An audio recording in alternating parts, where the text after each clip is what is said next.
stun him, and he just was short on him, so he didn't get stunned. They both, I think, thought he was going to get stunned there, so they precasted their ultimates expecting that to happen. If he gets him into the wall, the Skarner ult hits, the Mbessa ultimate hits, and Kana just dies without really being able to do anything. But because he didn't actually have that, he misjudges it, he flashes away, and then they just totally outplayed them in the ensuing 2v3. And the longer fight just goes so heavily in their favor. There's also that bit at the end when APA was like firing the Q and he was standing just outside the range at the edge of the terrain. So really close, but that's clutch. Why was this a defining factor for the game, guys? Because was it that TL didn't have a lot of comeback potential for them compositions? Because they kept on trying all game. They definitely kept on trying. I mean, I think Casey had a really strong scaling comp. I do think that Camille is a pretty tough matchup for Mbessa, that you have to be able to play aggressive and you have to be able to kind of continually trade. I also think that TL drafted a comp that wants to play heavy through sides, right? You're playing with Pantheon support, you're playing with Skarner, who has really unique gank opportunities to be able to go through the walls, and you're playing with Acel, who can move from mid lane, attack side lanes. So I really think the game plan here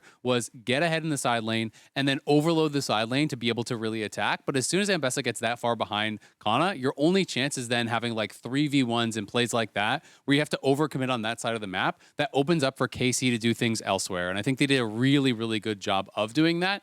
And every time they attacked them, it was Vladdy punishing them time and time again. This guy to me is just such a superstar. We got the solo kill in the early game on APA, and every time they went for him, he was always good for at least one kill. I mean, that's the thing. We talk about the outplay in the top lane, how, some abilities didn't connect and that led to this, but Vladdy just straight up gapped APA